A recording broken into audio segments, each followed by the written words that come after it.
동기부여 영상입니다. 편안히 들으시면 됩니다. 제가 어저께 새로운 책 읽어드리기 시작했잖아요. 그렇죠?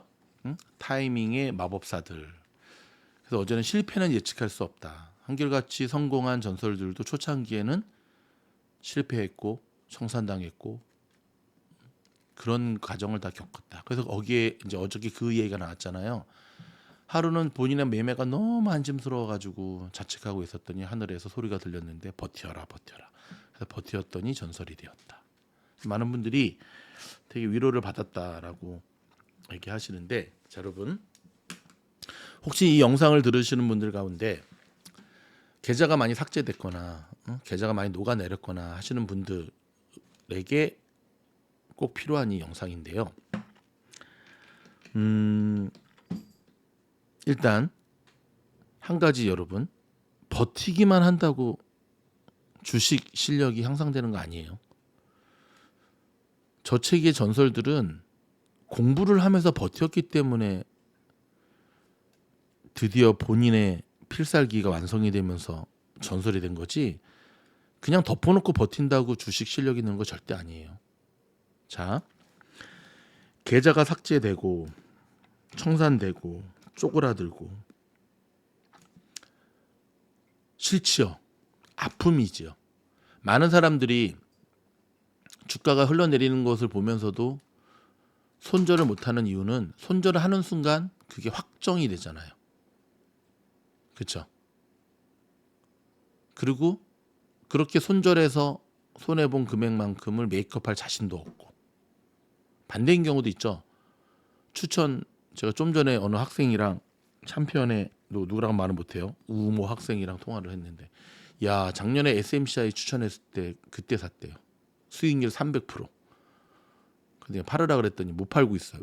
왜 못 팔아? 그랬더니 팔고 난 다음에 다시 잡을 자신이 없어서 내가 다 토해낸다 그랬거든. 많은 사람들이 100%, 200%, 300% 가는 주식을 못 파는 이유도 팔고 나면 다시 살 수 없을 것 같아요. 다 토해야죠 그러다가. 주식이라고 하는 것은 팔고 난 다음에 현금화 시키기 전까지는 자기 돈이 아니에요. 그냥 명목상에 표시된 숫자일 뿐이에요. 아침마다 늘어난 수익률이 바라보는 게 기쁘시다고 한다면 캡처하셔서 프린트하셔서 핸드폰 배경화면으로 까시던지 액자에 넣으시던지 그렇게 하시고 실제 수익은 하셔야 되는데, 자, 새길로 가면 안 되고, 누구나 다 한 번쯤은 정도의 차이가 있을 뿐이지 계좌 삭제당하기도 하고 한강 가기도 하고 반토막 나기도 하고 뭐 90% 토막 나기, 어제 A반에서 뭐 그런 얘기도 좀 많이 했지만 90% 까먹기도 하고 80% 까먹기도 하고 70% 까먹기도 하고. 근데 여러분, 그건 중요한 게 아니에요. 네? 팀에 그게 중요한 게 아니라고요? 네. 내 계좌가 몇 프로가 삭제당했느냐가 중요한 게 아니라 삭제당하는 동안에 그 비싼 수업료를 내고 내가 무엇을 배웠느냐, 아무것도 배우지 못했느냐가 중요한 거예요. 왜 반복되는 실수가 근절이 되지 못하는지 아세요? 본인이 문제가 뭔지를 자각하지 못하기 때문에 그래요. A방 같은 경우는 매주마다 자기가 스스로 자기의 일주일 동안의 매매의 학점을 매겨가지고 저한테 보내게 돼 있거든요. 잘하는 학생도 있고 못하는 학생도 있고, 그런데 못하는 학생들의 공통적인 특징이 뭐냐면은 평가가 아주 두리뭉실해요. 그래서 그게 안 고쳐져요. 그거는 이밸루에이션이 아니에요. 이밸루에이션, 평가라고 하는 거는 아주 구체적이어야 돼요. 나는 이번 주 주식 공부를 열심히 하도록 하겠다. 그거는 계획이 아니에요. 열심히의 기준이 뭔데? 구체적으로 우리가 학교 다닐 때 배웠던 실천사항, 그게 뭔데? 영상을 듣고 매일매일 최소 영상에 댓글을 달겠다. 공부한 대로. 하루에 몇 페이지 주식 공부를 하겠다. 종목을 몇 개를 들여다보겠다. 하루에 최소 2시간씩. 최소 하루에 1시간씩. 이런 구체적인 게 없는데 어떻게 그게 공부죠? 열심히 하겠다. 열심히가 얼마나 주관적인데. 평가를 하라 그랬더니 아쉬웠다, 한 주는. 계획한 대로 잘 못했다. 그래서 나는 C다. F죠? 그건 평가가 아니죠. 계좌가 얼마나 삭제당했느냐가 중요한 게 아니라 그 가운데서 나는 무엇을 배웠는가, 무엇을 처절하게 깨달았는가.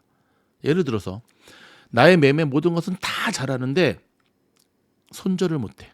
아니면 습관적 물타기를 해. 내가 다시는 물타기를 안 하겠다. 다시는 손절을 주저하지 않겠다. 이게 실천이 되면 그 사람은 주식 실력이 한 단계 점핑을 하는 거예요. 손절 좋아하는 사람이 어디 있습니까? 근데 손절이라는 게 뭐죠? 더 큰 손실을 미연에 짧은 손실로 막는 게 손절이잖아요. 손절을 하지 않겠다. 저 옛날에 A반에 임모 학생이라고 있었는데 누구라고 말은 안 해요. 참 이상한 주식을 하더라고요. 절대 팀장님 저는 손해보고는 안 팝니다. 절대 손해보고는 안 팝니다. 하루에 단타 치다가 5만 불 날려서 A반 그만뒀어요. 절대 손절 안 하겠다고 해가지고 제가 저기 뭐 자랑이라고 저런 말을 하지? 그건 대단한 교만이에요. 손절을 안 한다? 절대 손해보고 못 판다? 그럼 지가 신이야? 워런 버핏도 손절하는데 왜 몰빵을 하죠? 분할 매수하라 그랬더니 그거야말로 시장에 대해서 내가 들어가는 매수 자리가 정확하다라고 하는 시장에 대한 교만함이죠. 주식의 주자도 모르는 거죠. 계좌가 삭제되고 계좌가 녹아내리는 것보다 더 심각한 거는 그동안 내가 나의 문제가 무엇인지를 아직도 깨닫지 못하고 있다는 거라는 사실을 동감하십니까? 만약에 말입니다. 100억이 1억으로 줄어들었어도 99억이라고 하는 수업료를 내면서 정말 피가 되고 살이 되고 본인만의 주식이 필살기 노하우와 원칙이 세워졌다고 한다면 그 1억이 100억 되는 데는 시간만 필요할 뿐이에요. 잘 한번 생각해 보세요. 왜 계좌가 녹아내리는 줄 알아요? 반복되는 실수가 계속 반복이 돼서 그래요. 왜 실수가 계속 반복이 될까요? 본인이 뭘 잘못하는지를 모르기 때문에 그러는 거예요. 예를 하나 들어드릴까요? 제가 이런 예 정말 많이 들었죠. 술 처먹고 운전하다가 음주운전에 걸렸어. 정상적인 사람이라면 어떻게 반성을 해야 되죠? 절대로 내가 맥주 한 잔 먹어도 이제는 운전을 대리 부르지 절대 내가 음주운전 안 하는 이게 정상이죠. 하지만 또라이 같은 인간들은 어떻게 얘기하는 줄 아세요? 아씨 금요일 저녁은 내가 술 먹지 말아야지. 금요일 저녁은 항상 잡더라. 아 이제부터 술 먹으면 새벽에 내려오든지 이러니까 아 재수가 없었어. 내가 저기 LA 웨스턴길 내려오다 그래. 다음부터는 벌먼길로 내려와야지. 이런 식으로 예를 든 건데 본인이 무엇을 잘못하는지를 모르니까 자꾸 그걸 합리화시키면서 계좌가 삭제당하는 거라고요. 힘들죠. 속상하죠. 안타깝죠. 저도 안타까워요. 그 돈을 벌려고 얼마나 여러분들이 힘들게 살았는데. 근데 말입니다. 제가 보기에는 돈을 더 잃으실 것 같아요. 왠지 알아요? 아직도 정신을 못 차렸어요. 왠지 알아요? 아직도 정신을 못 차렸어요. 정신 차렸으면 댓글 달아야지. 이런 댓글에 정말 창피하다고요? 진짜 창피한 게 뭔지 알아요? 모르는데 아는 척하고 있는 거예요. 나는 아무것도 모릅니다. 그래서 지금부터 열심히 하겠습니다라고 고백할 수 있는 게 바로 발전의 첫걸음인 겁니다. 여러분의 계좌가 삭제당하는 걸 바라보는 저의 마음은 더 안타깝습니다. 그러면서 한편으로는 어쩔 수 없는 것인가? 저 고집을 누가 꺾을 것인가? 저 포모에 갇힌 학생을 누가 건져낼 것인가? 저게 아니라고 내가 그토록 오랜 시간 동안 얘기했는데도 아직도 고집 피우는 저 모습을 어떻게 받아들일 것인가? 원칙 없이 투자하는 저 모습 저렇게 백날 해봤자 안 된다고 얘기를 해도 여전히 변화되지 않는 저 학생의 모습을 이제는 그냥 내버려 둬야 되는 것이 아닌가? 왜 안 그러니까 제가 흔들리더라고요. 여러분 계좌 삭제돼도 괜찮아요. 녹아내려도 괜찮아요. 돈 많이 잃어도 괜찮아요. 그걸 통해서 여러분이 깨닫고 여러분의 매매 기법이 완성이 되잖아요. 그러면은 바닥 찍고 올라가는 거예요. 턴어라운드가 되는 거예요. 우리 주식 공부했잖아요. 내려오다가 찍고 올라가잖아요. 갑자기 왜 테슬라가 보고 싶을까? 자, 보세요, 여러분. 테슬라 주봉을 한번 볼까요? 얼마나 힘들었어 이때. 여러분 1년 전 이맘때 트위터 산다고 막 팔았을 때 이때 끝장나는 줄 알았잖아요. 막 100불 막 밑에 깨질려 그럴 때. 근데 지나고 보면 어때요? 이때가 매수 자리였잖아요. 6개월도 안 돼서 300% 갔잖아요. 근데 이때 왜 못 들어갔죠? 가치 투자라고 하는 사람들 더 떨어질까 봐 무서워서. 그러면서 뭔 가치 투자라고 그러면서 뭔 10년을 바라본데 개뻥 까고 있네 진짜. 다 모멘텀 투자라니까. 합리화시키지 말라니까. 가치 투자자라면 이때 들어가야죠. 10년 안에 100불 이상 안 올라가겠어요? 맞죠? 자신을 바로 알자 이거죠. 아이고 답답해. 할 수 있습니다. 여러분, 여러분의 계좌는 회복될 수가 있어요. 저도 한강 갔다 왔잖아요. 주식 20년 한 저도 요즘도 실수를 해요. 저도. 하지만 절망하지 않아요. 도끼 잡고 반성하고 매매일지 쓰고 다시 마음 가다듬고 원인이 무엇이든지 이거 태무 봐라 이거 아무튼 못 들어오게 해야 돼 이 광고 이거 아주 그냥 내가 무슨 그러면서 발전해 나가는 거예요. 원인이 무엇이었는지 나의 집중력을 흐트리는 것은 무엇이었는지 그러면 턴어라운드 되는 거예요. 이렇게 테슬라처럼 여러분 쭉 내려오다가도 지금 여러분의 주식의 모습이 이런 것들 할지라도 올라간다니까요. 이렇게. 근데 이렇게 내려오고 있는 와중에 이 과정 속에 여러분들이 배운 게 하나도 없다고 한다면 자신에 대한 이해도가 정말 아무것도 없다고 한다면 그래서 계속 반복되는 악조건의 악습관이 여전히 반복된다고 한다면 계좌가 청산을 수없이 해도 여러분들은 회복이 안 될 거예요. 세상은 성공한 자들에게만 관심이 있죠. 그래서 바닥까지 갔다가 성공한 이들의 주식책이 주목받고 팔리는 거죠. 그거 아십니까? 대다수의 개미들은 재기에 성공하지 못해서 그냥 사라진 이들이 더 많죠. 오히려 0.1%의 소수겠죠. 저들은. 차이는 하나예요. 차이는 하나. 내가 무엇을 잘못하고 있는지를 제대로 안다면 이렇게 해서는 안 되겠다는 것을 제대로 안다면 그리고 돌이키기만 한다면 그러면 어떻게 된다? 테슬라처럼 반등한다니까요. 100억이 1억이 되는데 어떻게 1억이 100억이 됩니까? 바보 아니야. 100억에 1억이 됐다고 생각하지 말고 10만 원을 모아가지고 1억을 만들었다고 생각하세요. 10만 원에서 1억을 만들 때까지의 그 노하우를 갖고 10만 원에서 1억 만드는 게 더 어려울 것 같아요. 1억에서 100억 만드는 게 더 어려울 것 같아요. 당연히 10만 원에서 100억, 1억 만드는 게 어려워요. 그래서 항상 부자가 되려거든 종잣돈, 쌈짓돈, 처음에 목돈을 만들려고 하잖아요. 허리띠 졸라매고 남들 스타벅스 커피 사 먹을 때 맥도날드 달러커피 사 먹고 하면서 뭐라고 하잖아요. 종잣돈을. 10억, 100억에서 1억 됐다고 생각하지 말고 100불에서 1억을 만들었다고 생각하라니까요. 근데 그렇게 생각해도 잘 생각이 안 되죠. 왜냐? 그렇게 만들 자신과 노하우가 없으니까. 그래서 공부를 해야 되는 거예요. 저는 여러분 요즘 주식 공부하는 게 너무 재밌어요. 너무 재밌어요. 너무.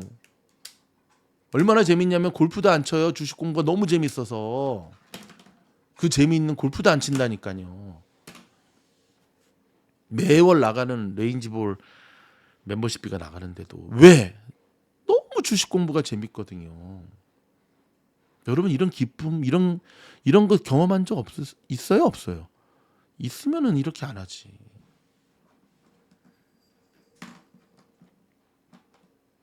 다시 한번 회복될 수 있습니다, 여러분. 그런데 가만히 있다가 회복되는 거 아니에요. 응?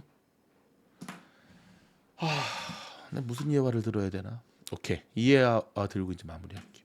여러분 이게 뭔지 아세요? 고양이가 풀 먹잖아요. 이 풀이 그냥 풀이 아니라 캣그라스. 아우 지금 혓바늘이 나가지고 혓바늘 얘기 나니까 하나 할게요. 제가 혓바늘이 자주 났잖아요. 작년부터 영상에서 한번 얘기했죠. 피곤해서 많이 나는갑다. 그래가지고 꿀도 바르고 뭐 비타민 C도 먹고 나중에 알고 봤더니 혓바늘 나는 게 그게 아니었더라고요. 당뇨 초기 증상이었더라고. 당뇨 초기 증상이 나타나면 그렇게 갈증이 심하고요. 오케이? 그러면서 나타나는 거 하나가 혓바늘이더라고요. 몸에 이제 수분이 빠지면서. 제가 어떻게 알았냐고요? 유튜브 찾아보면서 알았죠. 그래서 저는 코스코 가서 당뇨에 좋은 비타민 먹고 식습관 조절하고 운동해서 다 고쳤어요. 시간에 또 좀 당뇨가 다시 또 올라오는 거죠. 혓바늘 나는 거 보니까. 왜? 요즘은 이 탄수화물 너무 많이 먹고 있어 지금. 응?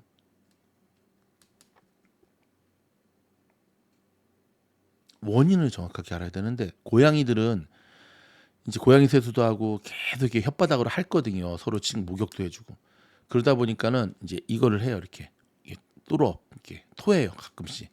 근데 고양이 중에서도 잘 토하는 고양이가 있고 테라는 안 통해요. 안 토해. 근데 슬라가 잘 토해요. 왜 이렇게 토하지? 역류성 식도염인가? 역류성. 찾아봤더니 고양이가 그런다는 거예요. 고양이가. 그래서 실제 막 찾아봤더니 1차적으로 그래서 고양이한테는 요 캣그라스를 해주라는 거예요. 이게. 그럼 고양이 이걸 먹어요. 원래 여러분 옛날부터 기억나시죠? 개나 고양이나 속 안 좋으면 풀 뜯어 먹잖아. 그래서 이 뚜러업하는 고양이를 위한 이 풀이거든요. 자, 이걸 어떻게 알았죠? 찾아본 거죠. 그래도 고양이 아빠니까 어제 토한 거지. 왜 토하지? 저렇게 토하니까 저렇게 삐쩍 말랐구나. 그래서 사료도 좀 바꿔보기도 하고, 스낵도 좀 바꿔보기도 하고, 제가 어떨 때 토하는지도 체크해보고, 그게 공부죠. 그게 공부죠. 그래서 일단 캣 그로스를 해야 되는구나. 그래서 사가지고 심었더니 이렇게 자라고. 주식 공부를 이렇게 하나씩 알아가면 되는 거예요. 근데 뭐 이렇게까지 다 했는데도 계속 토하면 이제 병원에 데려가 봐야죠. 그렇죠? 여러분의 안타까운 마음 이해합니다. 그리고 주식 공부라고 하는 게 표가 잘 안 나잖아요. 우리가 학교 다닐 때 그것도 아니고. 그래서 하다가 말고. 근데 여러분한테 공부하라고 이렇게 얘기하는 팀장이 있다는 거에 대해 여러분 감사하셔야 돼요. 공부를 안 하면 평생 포모하다 끝나고요. 공부 안 하면 평생 내동매매하다 끝나고요. 공부 안 하면요 평생 운빨 매매하다 끝나게 돼 있어요. 주식 투자에 성공한 사람들은 한결같이 자기만의 투자 원칙이 있습니다. 여러분이 딱 봐도 제가 미주널 팀장의 투자 원칙이 느껴지죠? 제가 주장이 확실하잖아요. 응?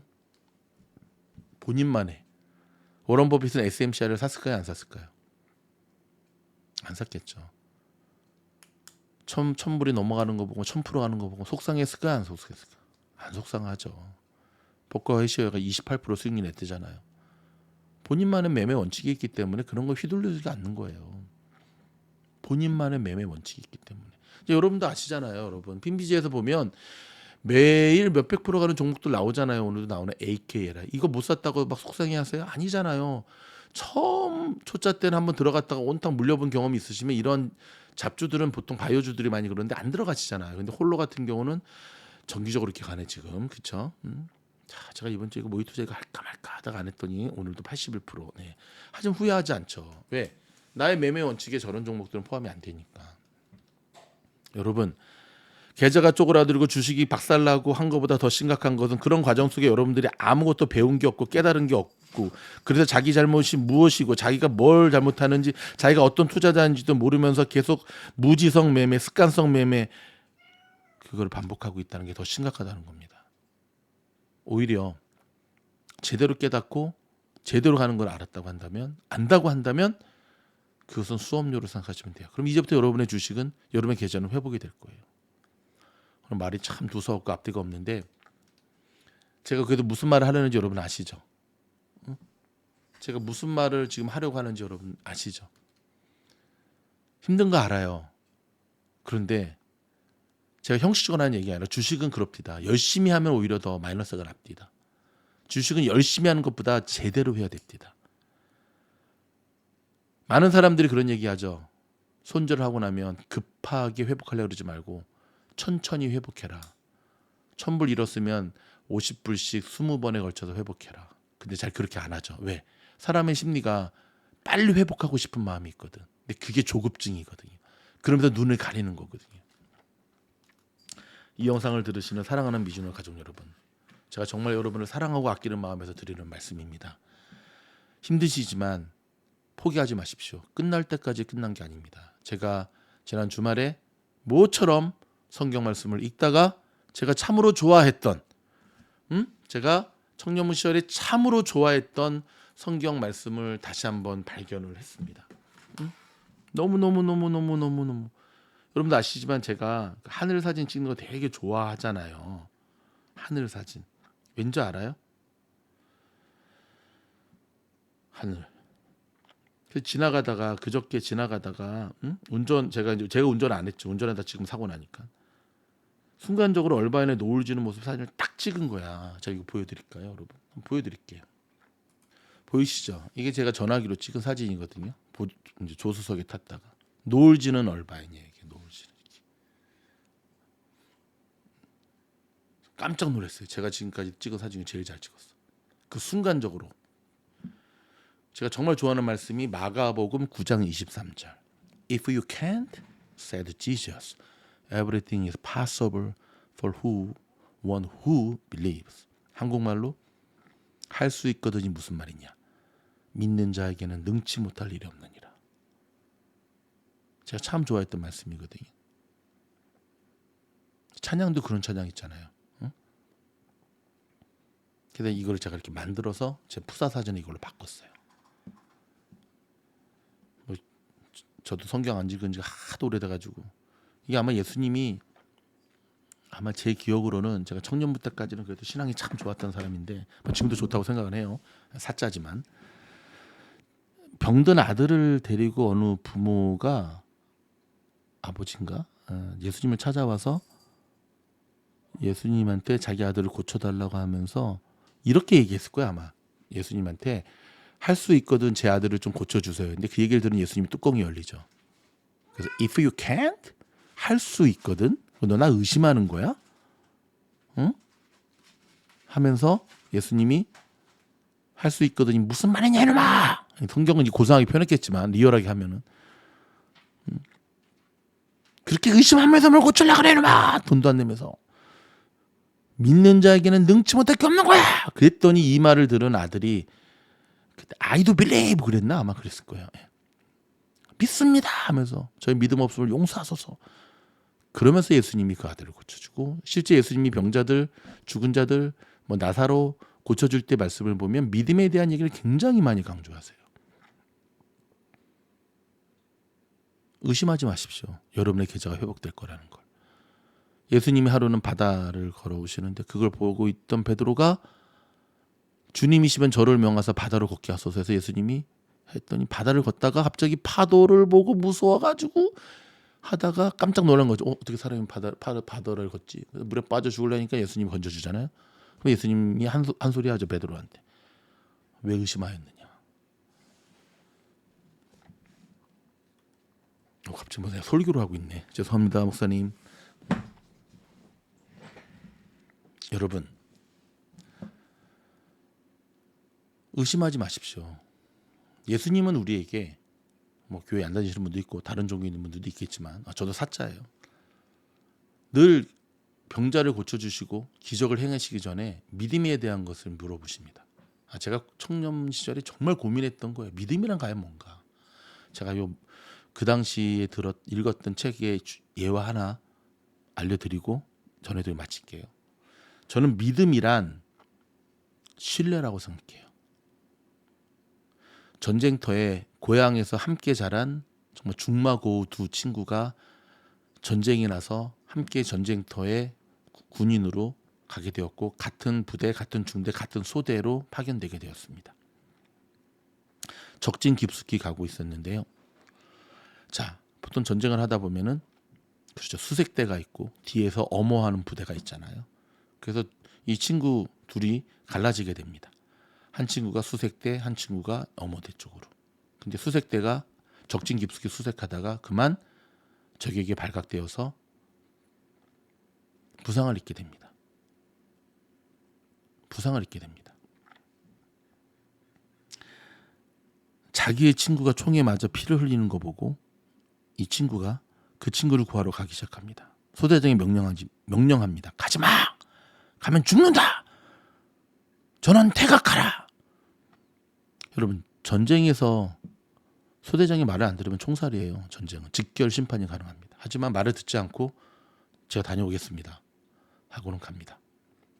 그리고는 적진 깊숙이 가서 총에 맞아 부상당하 있는 자기 친구를 업고 돌아오게 됩니다. 다행히 이 친구는 살아서 돌아오게 됐는데 도착했을 때 등에 업힌 친구는 이미 숨을 거둔 뒤였습니다. 소대장이 질책을 하기 시작합니다. 내가 뭐라 그랬어? 너도 죽을 뻔했잖아 임마. 네가 왜 거기 갔어야 되는 거야? 이 친구가 이렇게 대답을 합니다. 등에 업힌 제 친구가 숨을 거두기 전에 저한테 이렇게 이야기했습니다. 친구야, 나는 너가 올 줄 알았어.